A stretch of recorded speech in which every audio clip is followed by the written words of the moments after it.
Now, who is telling the truth between you and Colonel Leonardo? I am telling the truth, Your Honor. You're saying the truth na siya talaga ang paymaster.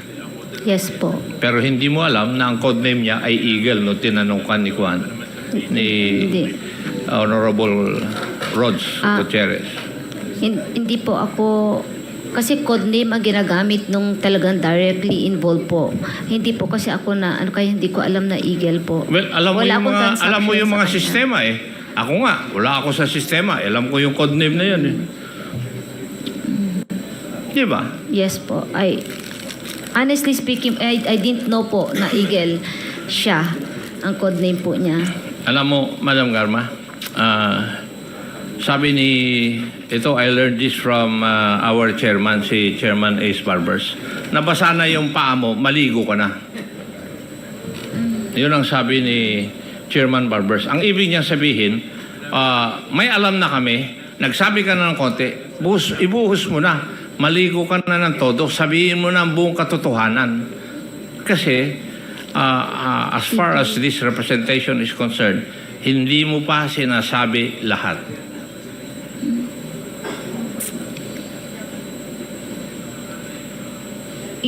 Yun po sa Eagle talaga po.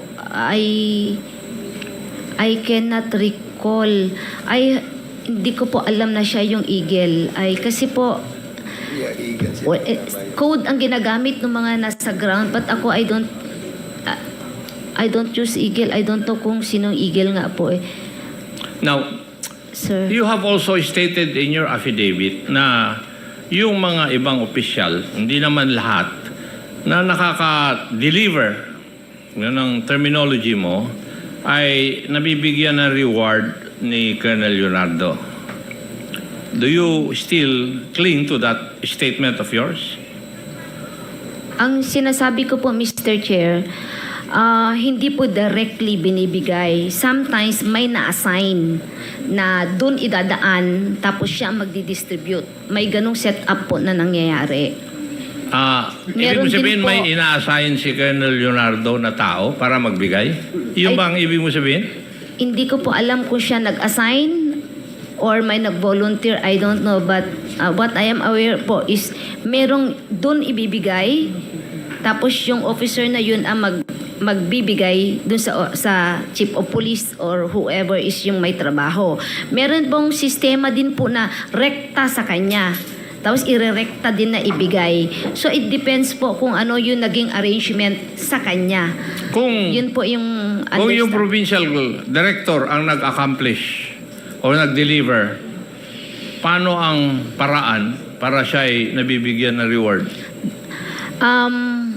Pwedeng diretso yung PD sa kanya or may inassign po yung PD to communicate dun po sa tao niya. Pwede pong ganun. Depende po sa arrangement na gagawin po nila. Pwede rin, hindi dadaan sa regional director? Yung PD? Pwede rin po yun, Mr. Chair. Hindi, tinatanong kita.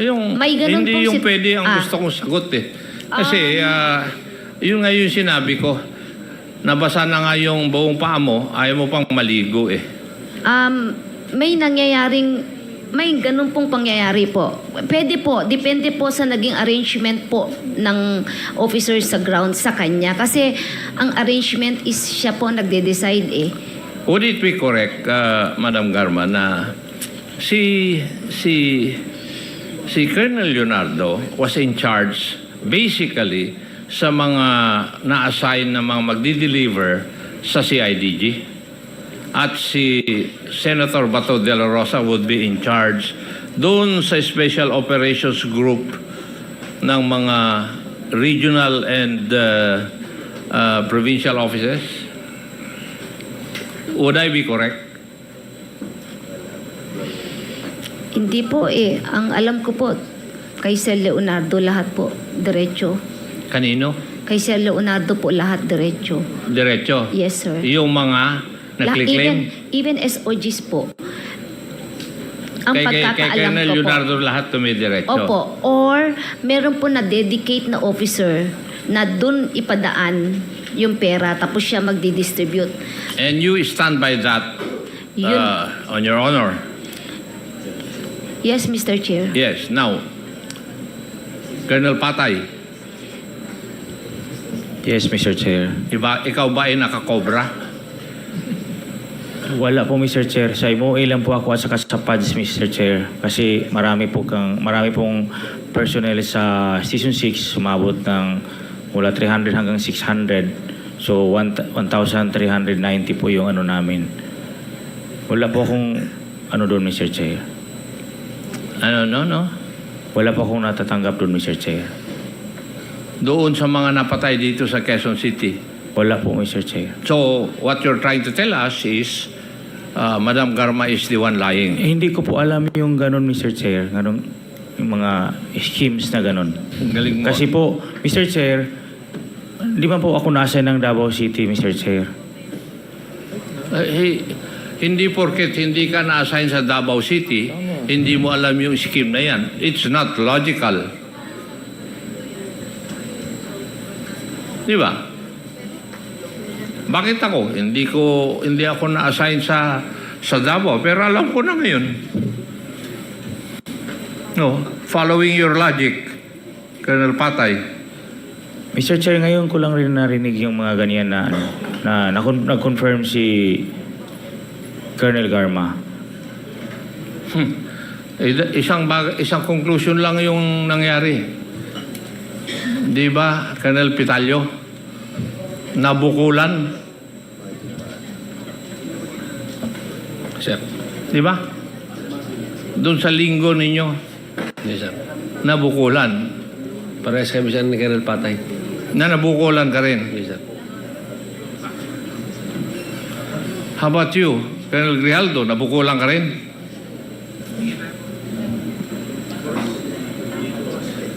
Hindi ko rin alam yung scheme na yun. Kasi kumakalat na sa inyong chat group eh. Huwag niyong aminin na kwan eh. Na may reward. You know why? Bakit ganon? Kasi yung pagtatrabaho ninyo, it's no longer service for the country and people. It is service for profit. Yun ang nangyayari. And that would be the impression that we have insofar as this committee is concerned. You were not doing your job just because you love your job or you love this country. You were doing that job because of the reward. Di ba? Kaya kumakalat sa inyong chat ngayon na huwag aminin.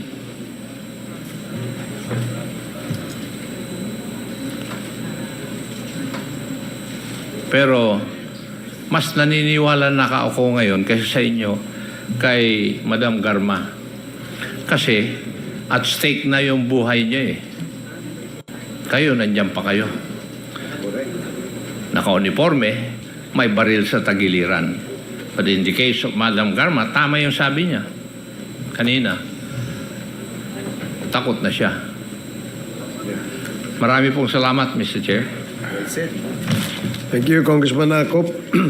Concerning my knowledge or involvement in the deaths of 3 Chinese inmates of the Davao Penal Colony and the death of General Wesley Barayuga, all focusing on the alleged extrajudicial killings of the aforementioned individuals. I was also questioned about my relationship with the former president, as well as my career as a police officer and my tenure as the general manager of the Philippine Charity Sweepstakes Office. Throughout the hearings, I answered questions from the committee based on my personal knowledge. However, I did so with great apprehension as I recognize that my statements on national television could significantly endanger my life, the safety of my family, and other very close to me. After considerable reflection, I am now executing this affidavit to provide a comprehensive information to the Quadcom regarding everything I personally know about the war on drugs during the former administration.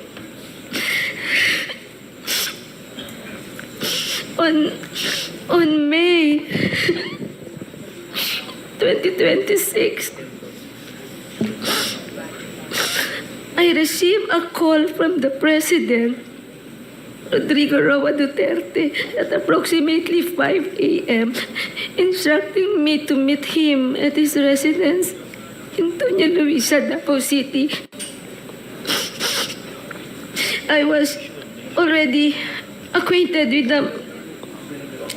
with the mayor, having served as the station commander in one of the police stations in Davao City during his tenure.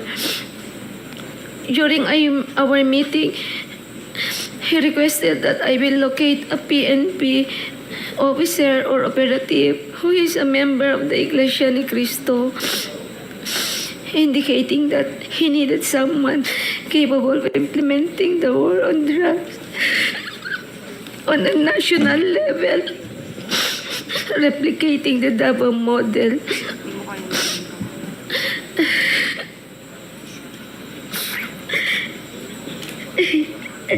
The Davao model referred to the system involving payment and reward.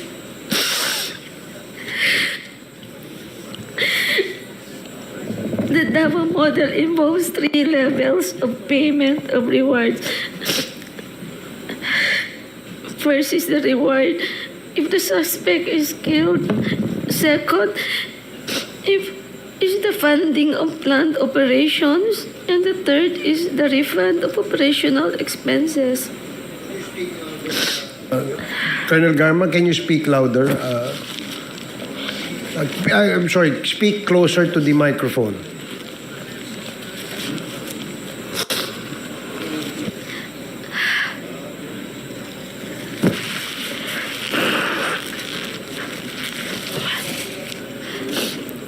Initially, I informed the President that I was unaware of any individual with those qualifications, as I had not been assigned outside of Davao City or had served in the national capacity within the PNP. However, I recalled my upperclassman Edilberto Leonardo, who was heading the Criminal Investigation Detection Group and was also a member of the Iglesia ni Cristo.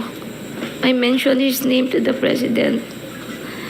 On the same day, a certain individual named Muking contacted me to request for the phone number of Leonardo's contact details, which I promptly provided. A week later, I learned from Arthur Narsolis via phone call that Sir Leonardo had been summoned and was instructed to proceed to the Royal Mandaya Hotel in Davao for a meeting.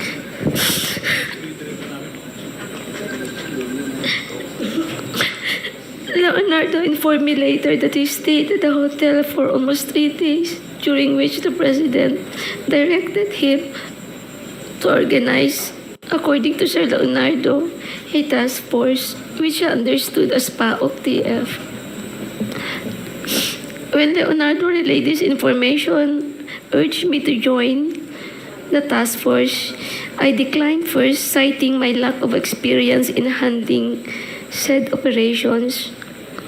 Leonardo subsequently informed me that he had prepared a proposal routed to Bongo outlining the task force, which would encompass Luzon, Visayas, and Mindanao.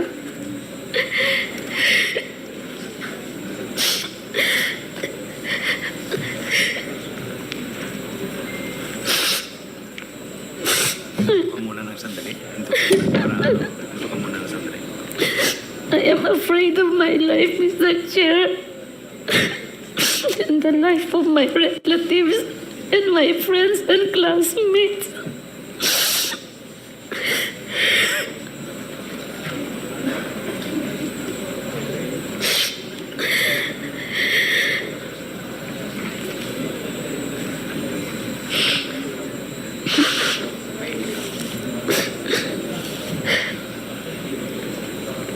Leonardo subsequently informed me that he had prepared a proposal routed to Bongo, confirming the task force operation which would encompasses Luzon, Visayas, Mindanao. He also inquired if he and his classmates could have a courtesy call with the president through Bongo for a photo opportunity. Considering this, I thought it prudent to invite also my classmates to join the courtesy call. So in the presence of Colonel Bacay, Villela, Grijaldo, Tuzon, and Dueñas, the member of class 97 and 96 were accommodated in separate rooms at the DPWH office in Panacan, Davao City. The president did not enter our room, and I was unaware if he visited the room of class 96. After the courtesy call, Leonardo informed me that the structure of the mentioned task force would undergo changes. In June of 2016, Leonardo has transferred from Manila to assume the position of the chief of the CIDG Region 11. During the initial 3 months of the assignment, I facilitated all meetings between Leonardo and Bongo at Leonardo's request. Subsequently, they established direct communication.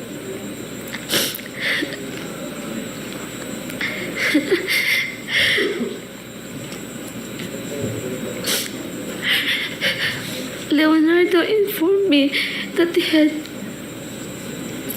recalled several trusted personnel, namely Lester, Romel Bactat, Rodel Serbo, Palma, Peter Parungo to serve as operative for the task force. Notably, Bactat, Serbo, and Palma were, for now, discharged from the police service.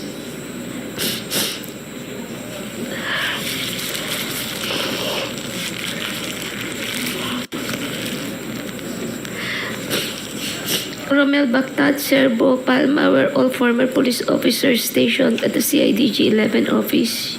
They were discharged from the service on or about a year ago due to an operation that led to the killing of one individual. Lester Berganyo is a provide citizen, while Peter Parunga was a former detainee of CIDG due to a charge of rape that has been cleared. Romel Bactat, Serbo, Palma, and Parunga were charged with the task of collecting and verifying informations provided by police officers in the field concerning arrests, deaths of individuals named in the list of drug personalities, and creating summary reports. All of these reports would then be encoded and compiled by Lester Berganyo. The compilation is thereafter elevated to Sir Leonardo, who will decide what level the arrest or killing was and its corresponding reward. Rewards were only given for killings, while for arrests, only for the funding of Copland and refund for operational expenses was given. I saw how these individuals operated when I would visit my friend in CIDG 11. He conveyed that the task force would be structured differently and that he submitted a document to Bongo detailing the task force operation, including an overview of the current drug landscape in the Philippines.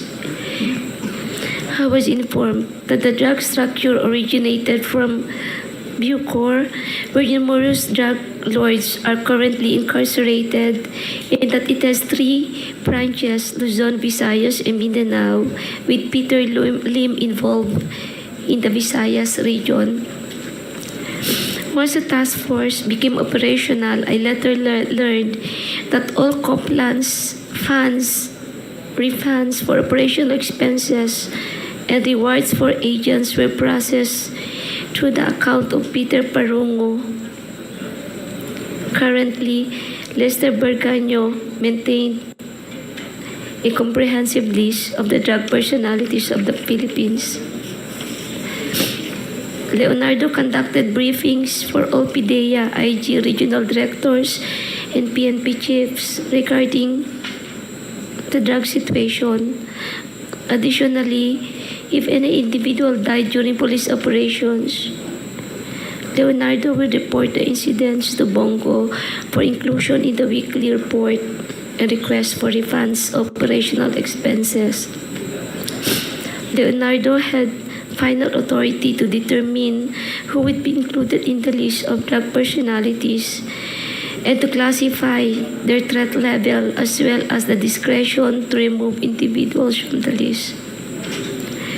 Furthermore, in 2016, while I was at the CIDG office following up the appointments of my personnel, I overheard Padilla discussing drug activities at the Davao Penal Colony with Leonardo. Padilla specifically identified certain Bucor officers involved in drug trade, notably mentioning an officer named Ginto, who was subsequently killed along with other Bucor members. These are the critical facts I personally know regarding the drug war of the previous administration.